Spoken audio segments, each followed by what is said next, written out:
Por que nós precisamos estudar um livro tão difícil?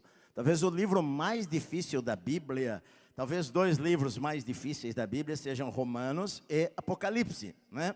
Talvez para as pessoas lerem, você lê o texto e você fala assim, bom, eu não entendi nada do que está escrito aqui. Mas o livro de Romanos é um livro teológico, é um livro que Paulo vai falar sobre o Evangelho segundo a visão de Paulo, não contando as histórias de Jesus, mas falando sobre aquilo que Jesus fez na cruz por mim e por você. Então ele passa 5 capítulos do livro, olha só a importância disto.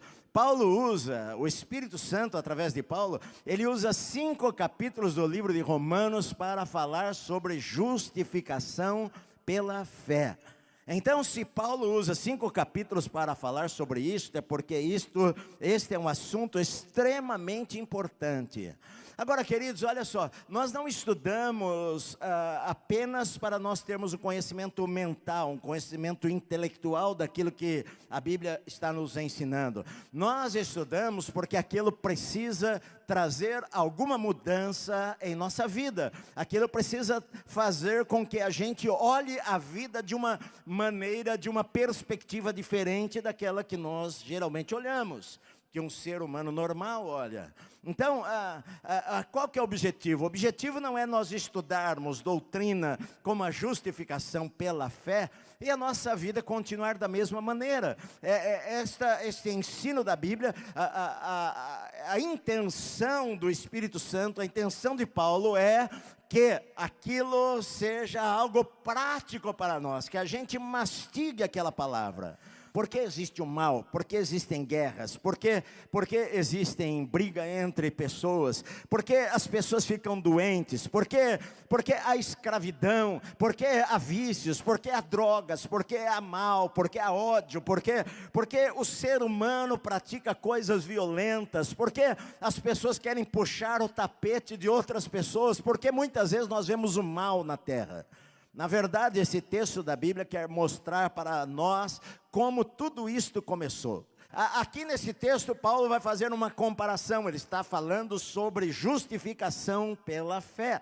Ele está falando aquilo que eu tenho pregado esses dias, que na cruz os meus pecados e os seus pecados foram colocados em Jesus. E a justiça de Jesus, Jesus nunca pecou, a justiça de Jesus foi colocada sobre a minha vida. Agora, o que houve aí? Houve uma transferência. Jesus, que nunca pecou, que viveu uma vida justa, ele transferiu a justiça dele para mim, e eu transferi o meu pecado para ele. Ou seja, houve uma troca aí. A Bíblia diz isso daí. Então, quando nós cremos em Jesus, quando nós o recebemos como nosso Salvador e nosso Senhor, nós recebemos a justiça de Jesus sobre as nossas vidas. Pastor, por que isto é importante? Porque faz eu viver de uma maneira diferente. Por quê? Porque olha só, não tem como aos olhos de Deus eu ser mais justo do que eu sou. Não tem como nós crescermos em justiça aos olhos de Deus, não. Porque Deus já olha para nós, Ele não vê o Edson apenas, Ele vê a justiça de Cristo sobre a minha vida. Isto me dá garantia de salvação. Porque o que acontece, queridos? Olha só, eu não vivo mais naquela dúvida de que hoje eu sou salvo, amanhã eu não sou salvo, eu de repente cometi lá um pecado, né? Eu estava lá no telefone e falei mal de uma pessoa. Não deveria fazer isto, e Jesus volta naquela hora, eu sou salvo? Não, eu sou salvo, meu amado, eu fui salvo pela obra de Cristo lá na cruz, não é pelas minhas obras que eu sou salvo pelo que Jesus fez, e a obra de Jesus foi completa. Então, o que Paulo quer falar aqui é sobre substituição, porque todos nós estávamos em Adão, todos nós estávamos representados, a raça humana estava representada por Adão lá no Jardim do Éden, ele era o primeiro homem. Só que quando Adão pecou, a Bíblia diz que a morte entrou na terra. Deus não criou o homem para morrer. Então, o que o diabo faz? Ele fala para você, Deus não ama você. Ele fala para você, você não serve para nada. Ele fala para você, olha, Deus vai te castigar. Ele fala para você, você cometeu pecado imperdoável. Ele fala para você, você entregou a tua vida a Jesus, mas você errou, agora você vai para o inferno. Esta é a missão dele, é levar você a ficar com medo, a ficar com dúvidas. Entrou a morte. As pessoas, a partir dali, Deus falou para Adão, olha, você vai comer do suor do teu rosto e você vai morrer, porque você é pó, e ao pó você vai voltar. Então o que aconteceu que Paulo fala aqui? A morte começou a reinar. A morte reina sobre a terra, sobre todas as pessoas. Então não tem jeito. Se você nasceu, você vai morrer, meu querido. Não importa quem você seja. A morte reinou sobre todas as pessoas. A morte reinou sobre todos os vegetais, sobre todas as plantas, sobre todas as árvores, sobre todos os animais. Aquele pet que você ama e dorme com ele na cama, ele vai morrer. Todos os animais vão morrer, tudo aquilo que tem vida vai morrer, o ser humano vai morrer, os reis morrem, os mendigos morrem, os escravos morrem, os ricos morrem, os pobres morrem. A terra está abarrotada de sepulturas por todos os lugares para provar que a morte reinou sobre o mundo, por causa do pecado de Adão. Mas não só a morte, entrou a doença física. O homem não ficava doente, mas a partir dali ele começou a ficar doente. Entrou a doença física, entrou doença mental, entrou doença emocional, doenças da alma. Então o que acontece? Todas essas doenças da alma que as pessoas têm, e depressão, e angústia, e tristeza profunda, e complexos de inferioridade ou de superioridade, e complexos e coisas que atormentam a vida das pessoas, não havia antes, mas entrou através de Adão, entrou na humanidade, ele abriu as portas para que o pecado entrasse. Há um livro muito famoso que Ernest Hemingway escreveu em 1940. O título do livro era Por que os sinos dobram. Em inglês é Porque os sinos tocam, mas em português foi traduzido Porque os sinos dobram, porque os sinos tocam. É uma história de guerra, enfim. Mas Ernest Hemingway, ele usou esse título, Por que os sinos dobram, baseado num poema de um pastor. O pastor escreveu aquele poema e ele dizia assim, olha, a humanidade é um todo, você não é uma ilha isolada. Portanto, quando alguém desta terra morre, um pedacinho de você morre também. Na verdade, quando alguém morre, todos nós morremos. Então não diga por quem os sinos dobram por você. Por quê? Porque era normal, quando alguém morresse naquelas cidadezinhas, a igreja batia os sinos, fulano morreu, houve uma morte na pequena vila. Então ele falou, olha, quando os sinos dobrarem, ele está dobrando por você, porque todos nós, na verdade, fazemos parte. Se você fosse traçar a tua genealogia, você iria chegar em Adão, o primeiro homem. Então Paulo está dizendo, Adão nos representou, Adão abriu as portas para o mal, Adão abriu as portas para o pecado, Adão abriu as portas para a tragédia. A partir dali o homem, ele começou a ser egoísta, ele começou a pensar só em si mesmo, o homem começou a brigar para conseguir as coisas para si, independente da felicidade dos outros, ou do que aconteceria com o seu próximo. Eu estou me lixando para o que acontece com o meu próximo.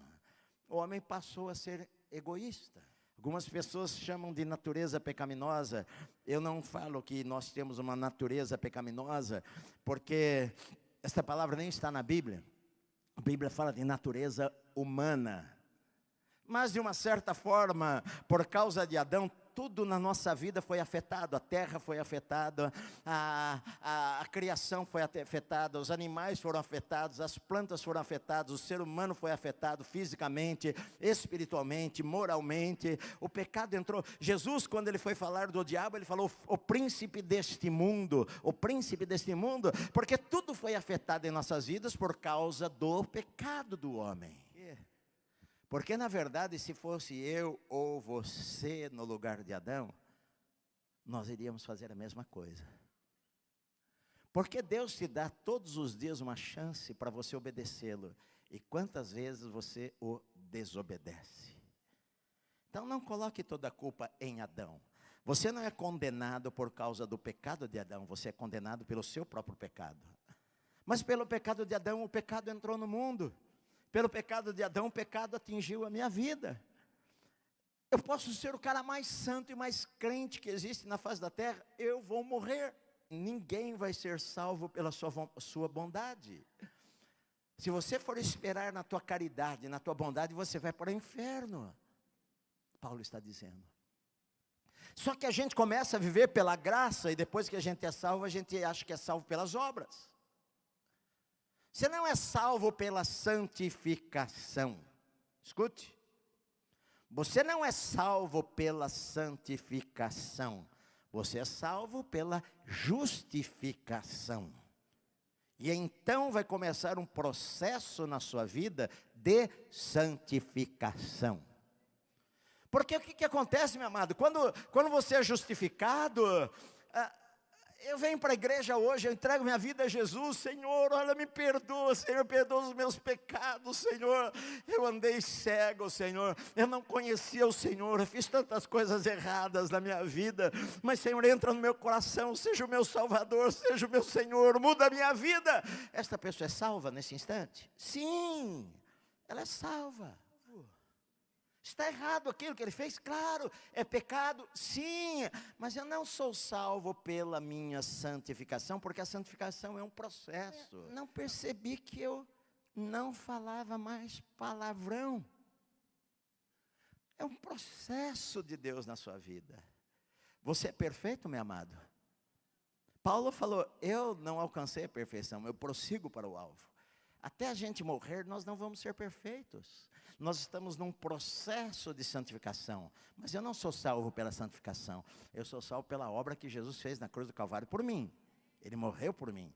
A diferença entre o cristão e o não cristão é que o não cristão está pouco ligando e pouco se lixando. Ele comete o pecado toda hora, e nem está aí com nada. O cristão não. O cristão, ele quer acertar. Ele quer a partir de hoje aprender. Ele quer a partir de hoje viver uma vida que agrada a Deus. E quando ele já aprende na Bíblia alguma coisa que não deveria fazer, e ele faz, ele fica triste com aquilo. Eu não deveria fazer. Ele vai lá para o banheiro da casa dele, lá para o quarto da casa dele. Senhor, me perdoa, Senhor. Eu perdi a minha paciência com aquela pessoa lá. Eu xinguei aquele cara que eu não deveria ter xingado. Senhor, me perdoa. E no dia seguinte ele passa a falar só 49 palavrões. Um processo. É impressionante, Paulo. Paulo foi açoitado, apanhou com varas, foi chicoteado Paulo foi chicoteado 5 vezes 39 chicotadas. Quase 200 chicotadas nas costas ele tomou. A descrição que se tem de Paulo, a única da imagem de Paulo, do primeiro século, que diz assim, ele era um homem baixo, calvo, com as pernas arqueadas e com o rosto coberto de cicatrizes. Paulo passou 3 naufrágios, por causa da pregação do Evangelho. Paulo foi apedrejado, foi dado como morto. Paulo foi zombado, foi criticado, foi perseguido. Paulo passou uma noite e um dia em alto mar, no meio da água, por causa de naufrágio. Paulo foi perseguido por irmãos, perseguido por judeus, perseguido em todo lugar, a vida toda. Paulo foi preso várias vezes e você não vê um Paulo falando, ó céus, ó terra, ó que vidinha que eu tenho, eu sirvo a Deus, ó que vidinha que eu tenho. Por quê? Porque Paulo sabia que ele reinava em vida com Cristo Jesus por causa da obra que Deus fez e que Jesus fez por ele na cruz do Calvário, meu amado. Ele era imparável. Então, quando a gente entende as verdades da Bíblia, quando a gente entende o que Jesus fez por nós, nós temos uma vida vitoriosa nesta terra.